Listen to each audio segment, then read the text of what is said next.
I heard the words, but they didn't feel real. I'm done, Megan. I can't even look at you. There was a glass of water in his hand. He didn't throw it. Didn't shout. Just walked out the door like he was heading to the store instead of walking away from 17 years of marriage. My hands were still shaking from what I had confessed. My mouth dry, my chest tight, like my own body was ashamed of me. I thought telling him would lift the weight. But instead, it crushed us both. And the worst part? He didn't ask why. Didn't demand details. Just accepted it, like he always accepted everything I gave him, even my betrayal. That was the moment I realized this wasn't going to be a storm. It was going to be a silent, endless winter. And I had no idea how to survive it. Before I tell you what happened next, make sure you're watching this alone, because no one wants to cry in front of strangers. They say it's the little things that break a marriage: socks on the floor, forgotten dates, missed phone calls. But for me, it wasn't little things. It was one big, stupid, reckless thing. My name is Megan. I'm 41. I was married to Aaron for 17 years. And I threw it all away for something I still can't explain. Aaron was good. Stable. One of those men who never missed a mortgage payment, who checked in if I sneezed twice in a row, who packed my lunch even when I didn't ask. He loved me like it was his full-time job. And I don't know. Somewhere along the way, that love started to feel like a cage instead of a comfort. I never meant to cheat on him. I didn't wake up one day and think, let's blow up this life. But that's the problem with temptations. They don't feel like destruction at first. They feel like oxygen. I met Jason at the gym. I know, how cliché is that? He wasn't the hottest guy there. He wasn't even in my league physically, a little soft around the middle, scruffy beard, shy smile. But when he looked at me, it was different. Aaron looked at me like I was a promise. Jason looked at me like I was a surprise. And that hit me harder than it should have. It started innocent. Harmless. Smiles between sets.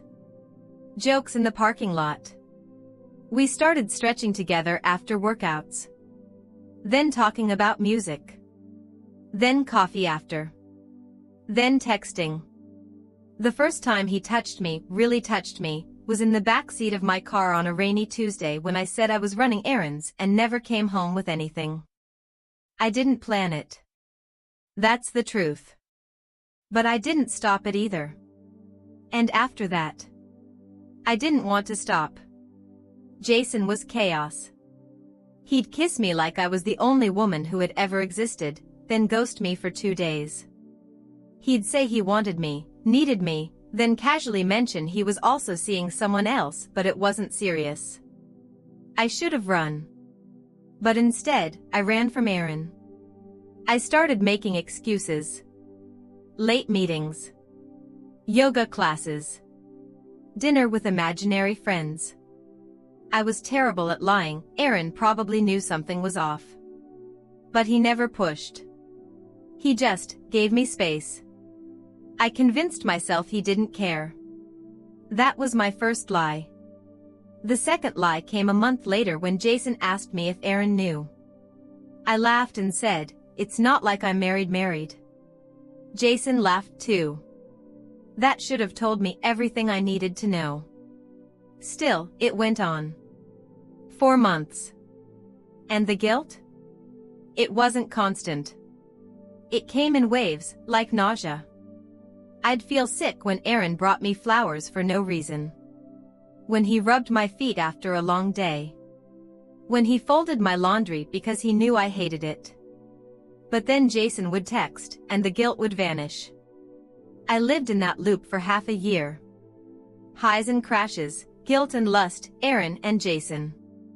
Wife and mistress in one body. Until Aaron found my second phone. Yeah. I was that dumb. I bought a cheap burner phone to keep the texts hidden. Kept it in the drawer under old bills and random chargers. One night, while I was in the bath, he knocked on the door holding it. "Megan, whose phone is this?" And everything stopped. I could have lied. Should have lied. But instead, I sat there in the water, eyes closed, and whispered, "It's mine." He didn't raise his voice. Didn't throw it. Just walked out. I drained the tub in silence. The next morning, he made breakfast like nothing happened. He kissed my cheek. Packed my lunch. Like he'd decided to keep pretending. Like my betrayal wasn't enough to shake him. But a week later, he didn't come home. No note. No fight. Just silence. The girls thought he was on a work trip. I told them that. I lied to our daughters to cover for the mess I made. Told myself it was for their protection, but it was really for mine. I texted him. Called. Left voicemails. Nothing. Until the 5th day, when I got a message that just said, "You broke something in me. I don't know if it'll heal." That's when it hit me. He wasn't angry. He was done. And being hated would have been easier to survive than being nothing. One night, I drove to his brother's house, where I knew he was staying. When he opened the door, his eyes were empty. "I just want to explain," I said. "You don't need to," he replied. "But you haven't even asked me why." "Because it doesn't matter. You did it. That's enough." I begged. I cried. I got on my knees. He just stood there, arms crossed. "I loved you more than you loved yourself," he said. "And now I don't even know who you are." He closed the door before I could say another word. I stood outside for 20 minutes. I don't know why. Hoping something would change. Hoping I'd wake up. Hoping it wasn't real. But it was. Back at home, I started unraveling. Jason ghosted me. Of course. No calls, no texts, no goodbye. I tried reaching out. He blocked me on everything. Turns out, I wasn't his first mistake. I was just the one stupid enough to fall in love. Aaron stayed gone for another month. Then one day, he walked in like nothing happened. Set his bag down. Took off his coat. "I'm not ready to divorce," he said, calm as stone. "But don't mistake that for forgiveness." I nodded, too afraid to speak. "We'll stay together for the girls. That's it." And just like that, my punishment began. Not yelling. Not name-calling. Just silence. A man who used to leave love notes in my purse now speaks only when our daughters are in the room. He's polite. Pleasant. Distant. He makes dinner, does chores, co-parents like a pro. But the second the girls go to bed, I disappear. I used to feel smothered by his attention. Now I crave the sound of my own name from his lips. I created this. I burned the house down and expected to still live in it. And the worst part? I still love him. But I don't think he even sees me anymore. I thought if I gave him space, he'd come back to me. I thought if I fixed myself, he'd see I was worth saving. That was the lie I told myself every morning, just to get through the day. But silence has a way of reshaping a person. Aaron came back to the house, but not to me. He moved into the guest room and turned our bedroom into a museum. He didn't touch anything. My perfume bottles stayed dusty. My robe stayed untouched on the door hook. The bed stayed made, as if no one belonged in it anymore. He'd make dinner, pour wine, ask the girls about school.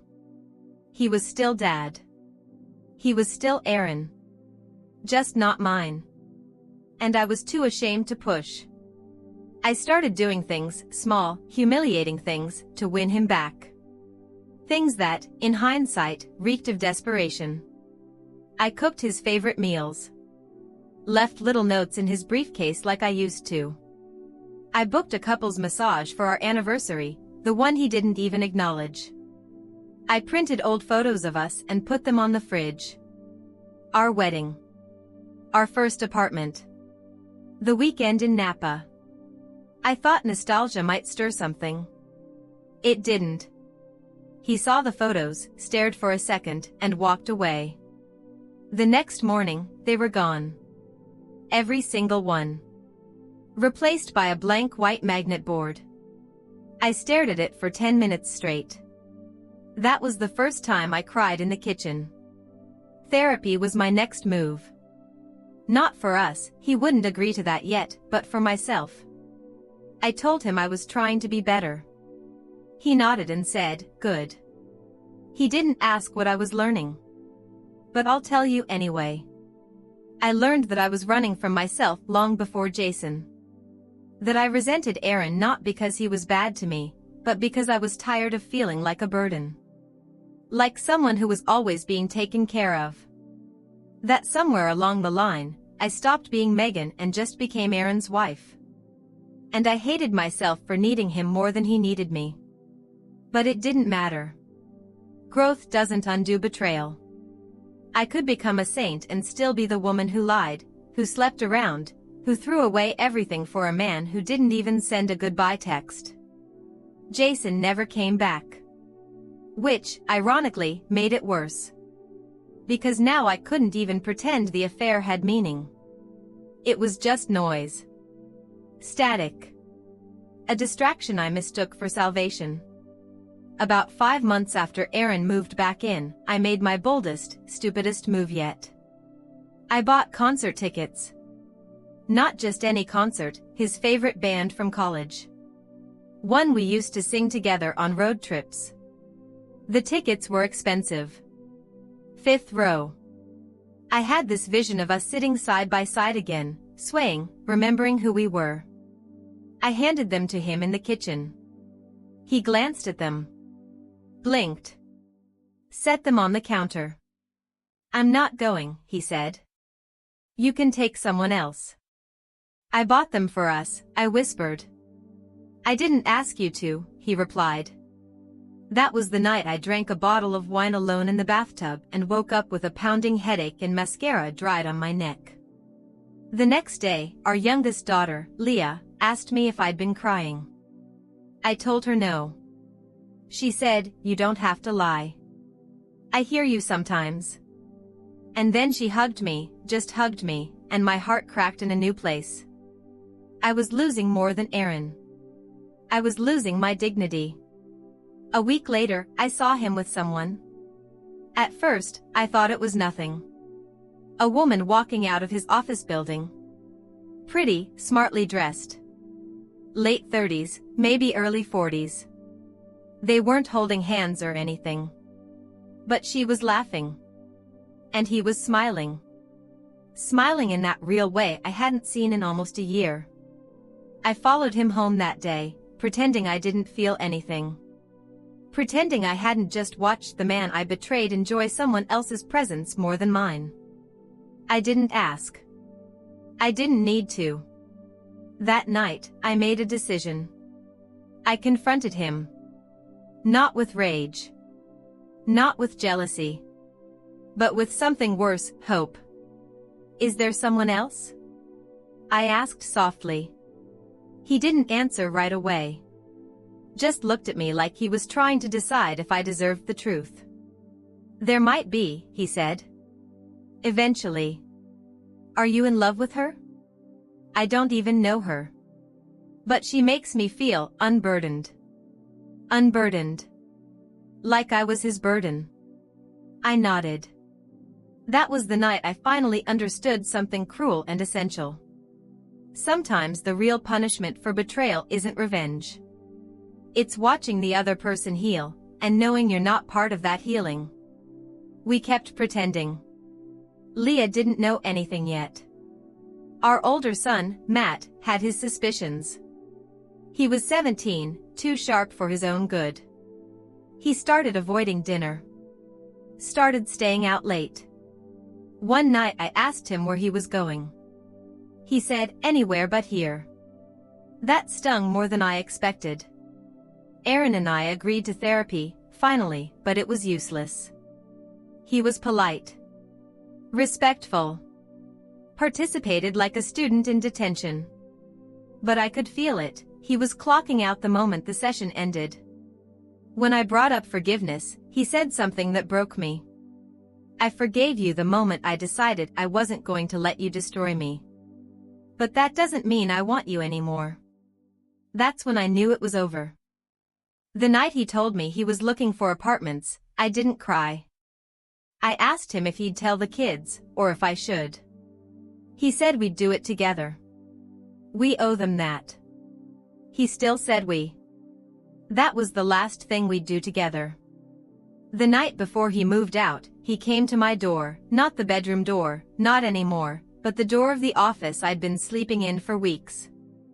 I'm not doing this to punish you, he said.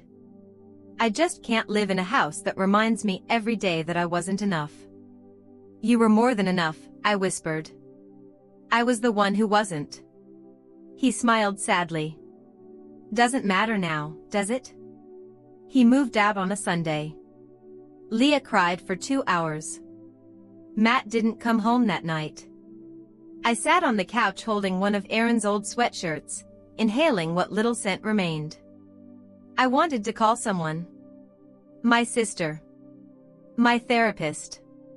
God. But I didn't. Because some pain is too private to speak out loud. Some grief demands silence. I still don't know if he's seeing that woman. I don't ask anymore. I just know he's smiling again. And I'm learning how to fake it. It's been 13 months since Aaron moved out. People ask me how I'm doing, and I give them the answer that makes them most comfortable. I'm fine. We're figuring things out. They nod, offer a tight smile, and move on. No one wants the messy version. No one wants to hear that some nights I sleep in his old sweatshirt and wake up with dreams I can't explain. No one wants to hear that forgiveness doesn't always come with closure, or that closure doesn't guarantee healing. Erin has moved on. Her name is Elena. She's exactly the kind of woman I used to think was harmless. Quiet, kind, stable. She works in publishing. Has a soft voice and calming presence. Leah met her first. Apparently, Aaron wanted to ease the transition. Matt refused. When he found out his dad was dating, he looked at me with disgust. You really broke him, didn't you? I didn't respond. I just nodded. Because there's no point defending yourself to someone whose disappointment is louder than any punishment. Matt chose to live with Aaron after graduation. Leah stays with me during the week. Weekends she goes to her dad's place. She likes Elena. Says she's easy to talk to. I nod and ask polite questions. I don't ask what her voice sounds like. I don't ask if Aaron holds her hand the way he used to hold mine. I don't ask if she wears the earrings I gave him to give me once for our anniversary, the ones I found in a drawer after the affair and never got. I don't ask because I know the answers would tear me apart. Sometimes I still see Jason at the gym. He nods if our eyes meet. Doesn't smile. Doesn't wave. He's with someone new, too. A blonde with a bright laugh and zero guilt written across her face. It used to make me angry, how easily he got to walk away untouched while I lost everything. But that's the thing about consequences. They don't care about fairness. They just follow the truth.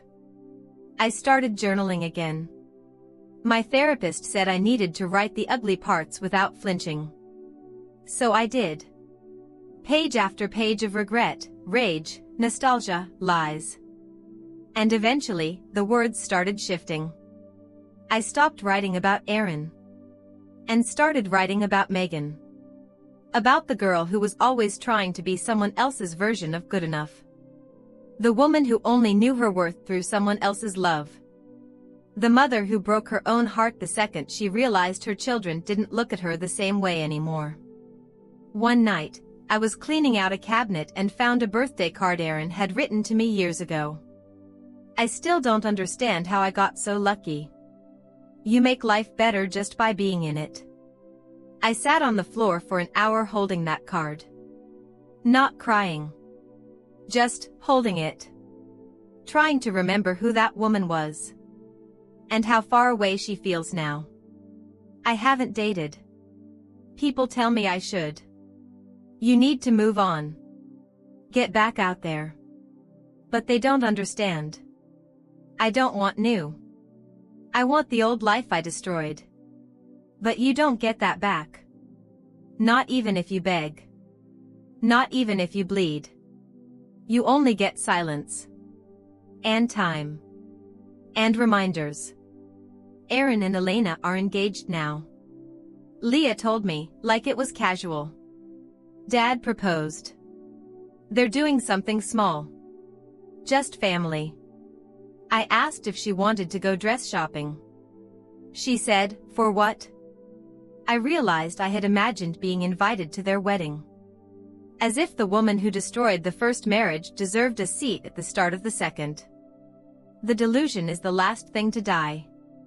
I went to visit my parents recently. My mom made tea.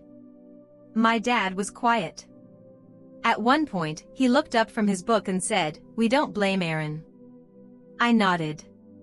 He didn't say we blame you. He didn't have to. The house feels too big now.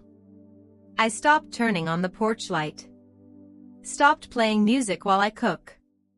Stopped wearing perfume. The other night, Leah came downstairs and said, "It's so quiet in here. Can we just talk?" So we did. About nothing.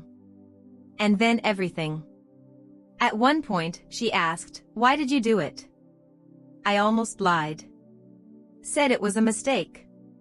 That I wasn't thinking. That I was lonely. But instead, I told her the truth. I was selfish. And I was stupid. And I thought something new would make me feel alive again. But all it did was destroy the life I already had. She stared at me for a long time. And then she said, "Okay." That was it. Not forgiveness. Not absolution. Just acknowledgement. It was more than I deserved. Matt's still distant. But he texts back now. That's something. Last week, Aaron came by to drop off Leah's art project. We stood in the kitchen for a minute. Alone. Just us. I asked him how he was. He said, "Good. Settling in." Then he hesitated. "You seem better," he said. I nodded. "I'm trying to be." He gave me a look I couldn't read. And then he said something that wrecked me. "I hope you find peace, Megan. Truly. Not love. Not happiness. Just peace." I whispered, "Me too." And then he was gone. Sometimes I still dream about us. About the way he used to hold my hand in the car. The way we used to laugh in grocery stores. The way we used to be a team. And I wake up crying, quietly, so Leah won't hear. And then I get up. Make coffee. Go to work. Come home. Make dinner for one. And sit with what I've done. Not as punishment. But as truth. This is my life now. Not the one I wanted. But the one I created. Every day, I try to live with grace inside the mess I made. Some days, I almost believe I deserve to.